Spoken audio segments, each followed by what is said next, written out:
Olá pessoal, sejam muito bem-vindos a mais um vídeo e hoje nós vamos estar aqui falando sobre um assunto que gerou muita discussão, principalmente nos grupos que eu tenho anunciado os meus materiais aí, e algumas pessoas, desinformadas talvez, eu digo desinformados, porque talvez essas pessoas não tenham acesso a esse tipo de informação ou talvez não estudem a Bíblia como ela deveria ser estudada.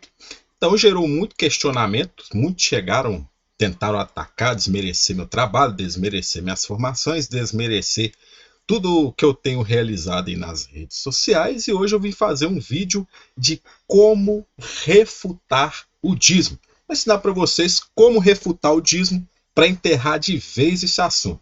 Lembrando que aqui eu vou estar também falando um pouco sobre o meu material, tá? Tem o meu material que eu deixei disponível no grupo também, ou seja, nas minhas redes sociais. O meu livro, meu e-book sobre o dízimo está na promoção de 37 por R$10.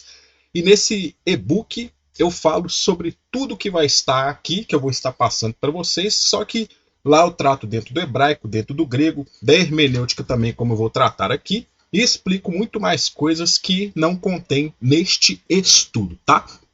Bom, antes de nós iniciarmos aqui, eu gostaria de pedir a vocês, pessoal, deixa aí o seu like, curta esse vídeo, deixa o seu joinha, você vai estar nos ajudando no engajamento e aproveita, se inscreve aqui no canal, ativa o sininho para você ficar por dentro das novidades. E caso você queira adquirir este material ou adquirir também o e-book sobre o dízimo e qualquer um dos meus cursos, dos materiais, você pode entrar em contato comigo. Os contatos estão sempre nas descrições aí para você falar comigo, tá certo?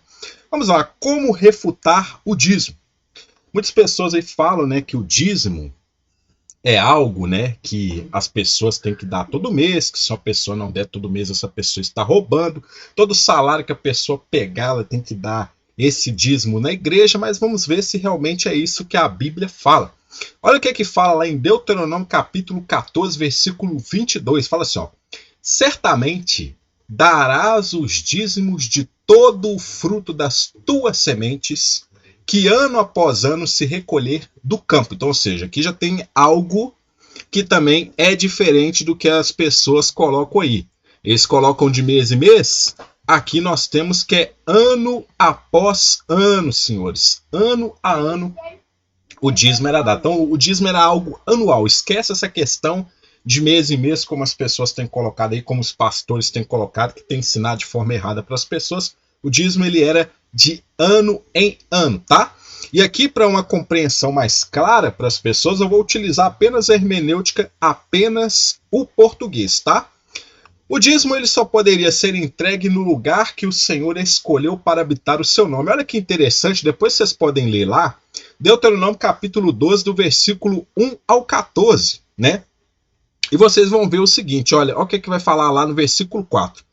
Não fareis assim para com o Senhor vosso Deus, mas buscareis o lugar que o Senhor vosso Deus escolher de todas as vossas tribos, para ali pôr o seu nome e a sua habitação. Então, ou seja, seria o lugar que Deus colocou o seu nome, que seria a sua habitação, considerado como a sua habitação. E para lá ireis. Então a pessoa teria que sair do lugar onde ela estava e ir para lá. Para o quê?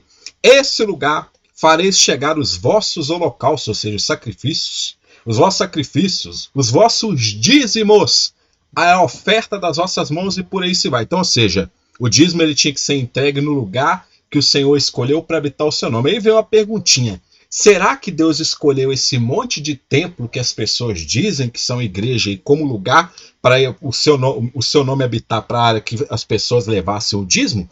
E outra perguntinha também: se o texto bíblico fala que o dízimo ele é entregue de ano em ano, por que as pessoas entregam de mês em mês? Não estariam as pessoas fazendo algo que é antibíblico? Então fica essas perguntinhas para os religiosos, tá? Mas vamos continuar. Olha o que diz aqui, Deuteronômio 14, 23 ao 25. Olha o que vai falar assim, ó: e perante o Senhor teu Deus, no lugar que escolher para ali fazer habitar o seu nome, comerás os dízimos do teu cereal, do teu vinho, do teu azeite e os primogênitos das tuas vacas, das tuas ovelhas, para que aprendas a temer o Senhor teu Deus todos os dias. Então vende-os e leva o dinheiro na tua mão e vai ao lugar que o Senhor teu Deus escolher. Então aqui nós estamos dentro do capítulo 14, tá? de Deuteronômio, dentro do próprio contexto. Isso é regra de hermenêutica, tá? Uma das regras de hermenêutica, para quem nunca estudou hermenêutica, para quem não sabe sobre hermenêutica, uma das regras da hermenêutica é deixar com que o texto interprete seu texto, ou seja, deixar com que a Bíblia interprete a Bíblia. Isso é uma das regras básicas de hermenêutica, tá? Quem estuda hermenêutica, principalmente nos seminários aí das instituições eclesiásticas, é isso que é colocado, só que as pessoas não praticam nada disso. Então, ou seja, o próprio texto fala que, ou seja, que teria que se levar, ou seja, perante o Senhor teu Deus, no lugar que escolher para ali habitar o seu nome, comerás os dízimos do teu cereal. Então, ou seja, aqui está falando de comer. Aí eu venho a perguntinha, a pessoa, ela come dinheiro? Será que a pessoa ela come papel? Será que a pessoa come metal? Ela come dinheiro, come moeda? Será? Ah, não.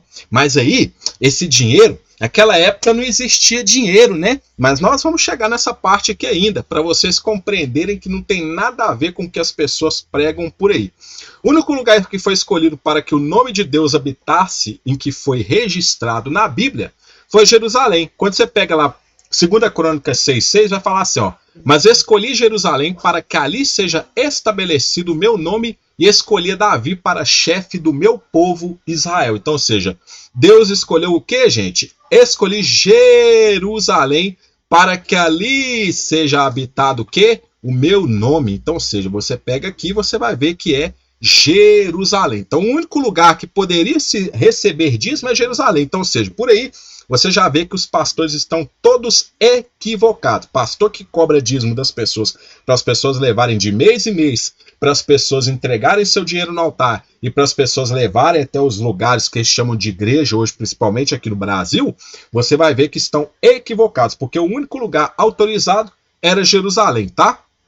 O dízimo ele nunca foi dinheiro, como a maioria das pessoas pensam e declaram, mas era alimento. Olha o que vai dizer aqui o versículo 23 de Deuteronômio 14.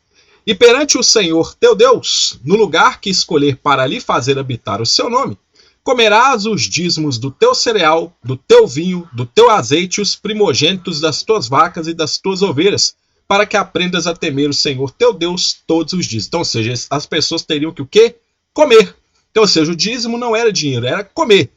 Se algum alimento fosse convertido em dinheiro por causa da longa viagem até o local que Deus escolheu para apresentá-lo, porque era permitido a pessoa vender os bois, as vacas, os alimentos, para levar em forma de dinheiro até o local, essa pessoa ela teria que converter esse dinheiro em tudo que a alma dela desejasse. Então, chegasse no lugar lá que era Jerusalém, para ela apresentar ali o seu dízimo, o que ela teria que fazer? Ela teria que pegar o dinheiro e dar por tudo que a alma dela desejasse. Olha o que fala o versículo 26 de Deuteronômio 14. E esse dinheiro dá-lo-ás por tudo que deseja a tua alma, por vacas, ou ovelhas, ou vinho, ou bebida forte, ou seja, cachaça, vodka, cerveja, conhaque, uísque, tá? Bebida forte é isso aí. Ou qualquer coisa que te pedir a tua alma. Come-o ali perante o Senhor teu Deus e te alegrarás tu e a tua casa. Eu te pergunto, você vai comer dinheiro? Você vai comer papel? Você vai comer moeda? Essa é a perguntinha que eu faço para os religiosos, que muitas das vezes criticam o trabalho dos outros e não apresentam fundamentos nenhum, só apresentam achismo e crença. E eu já falei que eu não lido com crenças. Os meus materiais eles são de cunho neutro. Eu faço uma análise do texto e deixo o texto dizer aquilo que ele diz, ou seja, aquilo que o autor quer dizer está lá no texto. Então, ou seja, eu não acrescento nada que eu acho, mas eu sempre tenho os fundamentos bibliográficos, os fundamentos bíblicos, para poder provar aquilo que eu estou mostrando, tá? Então, diferente dos crentelhos que estão aí me criticando nas redes sociais aí, apresentem fundamentos, apresentem um trabalho melhor, apresentem um livro melhor que explique de forma melhor, porque aí vocês vão poder argumentar. Agora, ficar só no blá blá blá, ou seja, na falação, aí eu vou deixar um papagaio falar com vocês aí, tá? Tudo que era apresentado no altar deveria ser queimado. Esse é um detalhe que também muitas pessoas esquecem. O que fosse dinheiro, como afirma a maioria, teria que ser queimado. Por quê? Quando você pega Levítico 6, 12 ao 13, olha o que vai dizer. O fogo, pois, sempre arderá sobre o altar, não se apagará. Então, ou seja, lá esse texto está falando que o sacerdote ele teria que cada manhã, ou seja, acender o fogo para que aquilo que fosse apresentado ali no altar, e o que era apresentado era somente no altar, que a pessoa teria que fazer? Consumir pelo fogo. Aí eu te pergunto, se as pessoas forem pegar literalmente esse texto, vai ter que pegar todo o dinheiro que entrega dentro das igrejas, acender uma grande fogueira e queimar. É isso que os pastores fazem nos dias de hoje?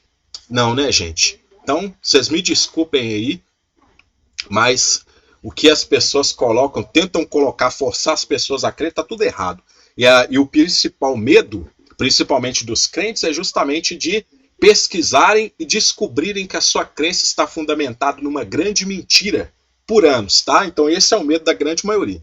Não existia apenas um único dízimo, mas 3 diferentes. Tinha um para o próximo, um para os levitas, órfãos, estrangeiros e viúvas. Aí você pega o próprio lá, olha, Deuteronômio 14, 22 vai falar assim, ó, certamente darás os dízimos de todo o fruto das tuas sementes, ou seja, o dízimo próprio.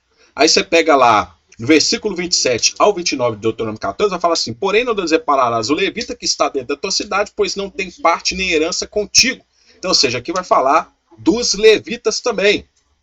Aí lá no próprio texto aqui, ele também fala a respeito aqui, ó, então virá um levita, que não tem parte nem herança contigo, estrangeiro, órfão, viúva, estão dentro da tua cidade, comerão e se fartarão. Então, ou seja, você vai dar dinheiro para eles? Não. Eles iriam comer do mesmo dízimo que você estava comendo lá também. Aí você pega lá também o texto de Deuteronômio 26, 12, vai falar assim, ó, quando acabarem de separar todos os dízimos da tua semente, da tua messe, no ano terceiro, então, ou seja, a cada 3 anos, que é o ano dos dízimos, então os darás ao levita, ao estrangeiro, ao órfão e à viúva, para que comam dentro das tuas cidades e se fartam. Então, ou seja, tinha um dízimo próprio, que era dado juntamente com o dízimo para os levitas de ano em ano, e tinha o dízimo a cada 3 anos, que era dado por os órfãos, estrangeiros e viúvas. Então, ou seja, tinham 3 dízimos, tá? Não era apenas um. Eu te pergunto, qual cristão hoje que dá esses 3 dízimos? Nenhum. Até hoje não vi nenhum fazendo isso, tá? Então, ou seja, por aí você já vê que as práticas estão todas erradas aí. Os únicos que poderiam receber esse dízimo eram os levitas. Fala assim, ó, aos filhos de Levi dei todos os dízimos em Israel por herança, pelo serviço que presta o serviço da tenda da congregação. Está lá em Números capítulo 18, versículo 21. Os levitas, eles não tinham herança, né? Que fala aqui, ó, os levitas farão o serviço da tenda da congregação e responderão por suas faltas. Estatuto perpétuo é este para todas as vossas gerações. E não terão eles nenhuma herança no meio dos filhos de Israel. Ou seja, aí eu venho e te faço a pergunta, ou seja, um pastor, ele não tem herança, como os levitas? Lógico, né, gente, que ele tem herança. Pastor tem sítio, pastor tem carro do ano, pastor tem mansão, pastor tem contas milionárias, sem contar os bispos que tem por aí, né? Então por aí você vê que nada do que eles pregam, eles praticam. E tem pessoas ainda defendendo esses camaradas aí, né? Mas é complicado. O pastor nunca foi levita, ele não é e nunca foi um levita. Pois o sacerdócio ele era passado de pai para filho. Você pega Números 18, 1 ao 3 e fala assim, ó, disse o Senhor a Arão, tu e teus filhos e a casa de teu pai contigo levareis sobre vós a iniquidade relativamente ao santuário. Tu e teus filhos contigo levareis sobre vós a iniquidade relativamente ao vosso sacerdócio. Também farás chegar contigo a teus irmãos, a tribo de Levi, a tribo de teu pai, para que se juntem a ti e te sirvam, quando tu e teus filhos contigo estiverdes perante a tenda do testemunho. Farão o serviço que lhes é devido para contigo e para com a tenda. Porém, não se aproximarão dos utensílios do santuário, nem do altar, para que não morram nem eles, nem vós. Então só podia ministrar o sacerdócio Arão e seus filhos. Então, ou seja, que ele era o sumo sacerdote e, no caso, os seus filhos ali. E os da tribo de Levi. Aí vem a perguntinha, os pastores hoje são descendentes de judeus? É complicado, né, gente? Por aí você já vê que vai caindo por terra toda a fundamentação que as pessoas colocam. Então isso aqui que eu estou utilizando é o texto bíblico, tá, pessoal? Aqui você veja que eu não estou nem entrando dentro do hebraico, nem entrando dentro do grego da Septuaginta, só utilizando aqui apenas o texto bíblico no português, na sua Bíblia, como está aí. Você pode conferir todas as referências aqui na sua Bíblia e você vai ler e você vai ver o que isso quer dizer. Nenhum estranho ou que não fosse descendente dos levitas não poderia ministrar no altar. Ajuntar-se-ão a ti e farão todo o serviço da tenda da congregação. O estranho, porém, não se chegará a vós outros. Então, ou seja, ele tem todo um texto aqui, tá? Isso dentro do próprio Números 18, 4 ao 7, que eu estou lendo aqui, e li antes o 18, 1 ao 3, tá? Que fala do sacerdócio passado de pai para filho. Então, estou dentro dos contextos aqui que falam a respeito dessa questão da prática do sacerdócio, da prática do dízimo, tá? Alguns alegam que Jesus recebeu dízimos na figura de Melquisedeque. Algumas pessoas alegam dessa forma que Jesus recebeu dízimos na figura de Melquisedeque. É igual de citar lá Abraão, que era antes da lei, eu vou explicar sobre isso aqui também. Porém, o que não sabem é que o livro de Hebreus diz o contrário disso, ou seja, o livro de Hebreus ele contradiz até mesmo a passagem de Abraão e Melquisedeque. Jesus ele é apresentado como sumo sacerdote em várias passagens do livro de Hebreus, tá? Então todas essas passagens aqui, ó, Hebreus 2, 17, 3, 1, 4, 14, 5, 5 e 10, 6, 20, 7, 26, 8, 1 ao 3, 1 e 3 e 9 e 11, todos esses textos aqui falam que Jesus é sumo sacerdote. Aí tem um detalhezinho aqui. Os sumos sacerdotes não tinham a função de receber dízimo. Olha o que diz número 18 de novo, que é o contexto lá que fala a questão do sacerdócio, que Deus entrega o sacerdócio a Arão e seus filhos. Disse mais o Senhor a Arão: eis que eu te dei o que foi separado das minhas ofertas com todas as coisas consagradas dos filhos de Israel. Dei-as por direito perpétuo por porção a ti e a teus filhos. Aí, cadê o dízimo aqui? Cadê o dízimo? Porque aqui fala das minhas ofertas. A oferta é o mesmo que dízimo? Não, pessoal. Dentro do texto hebraico, dentro da Bíblia, oferta é uma coisa, dízimo é outra completamente diferente. Então, o sumo sacerdote, que era Arão, não recebia dízimo, tá? Então já tem essa questão. Se Jesus ele é sumo sacerdote, como afirma o livro de Hebreus, ele não recebe dízimos, como as pessoas gostam de afirmar aí. E ainda existe o fato de Jesus pertencer a outra tribo que não era autorizada a ministrar aos filhos de Israel. E você pega Hebreus 7, 13, 14 e fala assim: porque aquele de quem são ditas essas coisas pertence a outra tribo da qual ninguém prestou serviço ao altar, pois é evidente que o Senhor procedeu de Judá, a tribo da qual Moisés nunca atribuiu sacerdotes. Então, ou seja, o próprio texto de Hebreus aqui refuta a ideia de que Jesus recebe dízimos, tá? Então, por aí você já vê essa questão. Agora, um detalhe interessante: será que o cortador, devorador, migrador e destruidor eram demônios? Será? Olha o que diz o texto de Joel 1,4, que é o texto conhecido aí, todo mundo conhece esse texto. E que deixou o gafanhoto cortador, comeu o gafanhoto migrador. O que deixou o migrador, comeu o devorador. O que deixou o devorador, comeu o destruidor. Joel 1,4, tá vendo? Esse é o texto que comprova que o espírito devorador é falado dentro da Bíblia. Mas onde que está o vocábulo ruar como espírito devorador aqui? Não tem, tá, pessoal? Aí quando você pega Joel 2,25, que é o mesmo livro, tá? Joel 1,4, Joel 2,25, ou seja, o contexto do livro, ao raciocínio do autor logo adiante. Restituí-vos-ei os anos que foram consumidos pelo gafanhoto migrador, pelo destruidor e pelo cortador, o meu grande exército que enviei contra vós outros. Quem está dizendo isso? Deus. Deus está dizendo que ele vai restituir os anos que foram consumidos pelo devorador, cortador, migrador e destruidor, ou seja, o exército que ele enviou contra o povo de Israel. Se esse devorador, esses gafanhotos aí são demônios, como as pessoas afirmam, então esses demônios são enviados por Deus à vida de uma pessoa. E vem uma perguntinha: Deus envia demônios à vida de alguém? Deus faz o mal à vida de alguém? Se Deus faz o mal à vida de alguém, ele seria um pecador? Não seria ele o originador do pecado? Não seria ele o provocador do pecado? Fica aí essas perguntinhas para vocês aí também, tá? Porque muitas pessoas gostam de afirmar essas coisas, mas esses textos aqui, pastor nenhum vai te mostrar. Pastor nenhum vai te mostrar isso dentro das igrejas, tá? Ainda existe o fato de que se esse devorador é um demônio, a pessoa ela poderia comer ele, como afirma, no caso, o seguinte texto. Olha o texto aqui. Olha o texto aqui, pessoal, de Levítico 11, 22. Fala assim: dele comereis este, a locusta, segundo sua espécie, o gafanhoto devorador, segundo sua espécie, o grilo, segundo sua espécie, o gafanhoto, segundo sua espécie. Ou seja, o devorador, pessoal. Olha aqui para vocês verem. O devorador, se o devorador é um demônio, então a pessoa ela pode comer um demônio. Então, ou seja, isso conforme o próprio texto bíblico, tá? Se o devorador é um espírito maligno. Aí vem as perguntinhas. Pode uma pessoa comer um demônio? Pode uma pessoa ingerir um espírito? Pode uma pessoa ingerir um espírito, comer um demônio? Essa é a perguntinha que eu faço para os religiosos, para os crentelhos aí, que gostam de criticar o trabalho dos outros. Vocês cobram por fundamentos? Está aqui os fundamentos.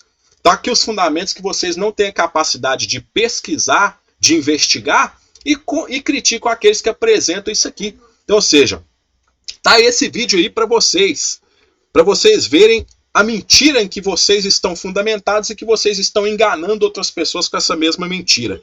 Muitos alegam que o dízimo é anterior a Moisés pelo fato de Abraão ter dado a Melquisedeque do seu dízimo. Abraão teria supostamente dado do seu despojo. Olha o que diz Hebreus 7,4. Considerai, pois, como era grande esse a quem Abraão, patriarca, pagou o dízimo tirado dos melhores despojos. Tá, o texto aqui está falando que ele tirou dos despojos lá. Só que o autor de Hebreus tenta seguir a narrativa que muitos alegam ser a de Gênesis, tá? Porém, o que muitos não sabem é que o texto da ARC, da Almeida Revista e Corrigida, isso aqui eu estou usando em português, tá? Não acrescenta o nome de Abraão no texto.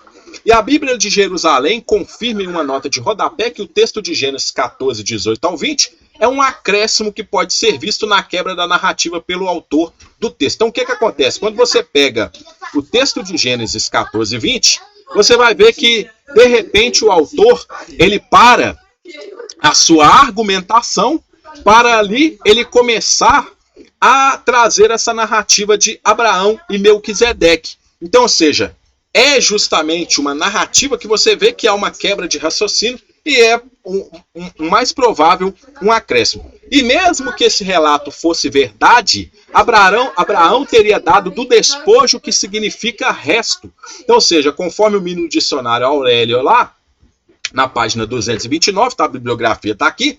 Despojo ele tem o significado de resto. Então, Abraão deu o dízimo do resto. Ainda tem outro problema. Abraão deu o dízimo daquilo que ele tomou dos reis na guerra. E aí vem a pergunta: tomar algo de alguém é pecado? Será que você incentivar outras pessoas a tomar algo de alguém é pecado? Porque Abraão incentivou os seus servos tomarem dos despojos que eram daquele rei, que pertencia àquele rei. O texto lá de Gênesis fala que ele não tomou nada, mas o autor de Hebreus fala que ele tomou. Então, ou seja, há uma contradição. Aí vem a questão: qual dia faltou inspiração? Faltou inspiração no dia da escrita do autor de Hebreus ou faltou inspiração no dia da escrita de Gênesis? Quem está errado? Então fica aí essas perguntinhas para vocês, tá?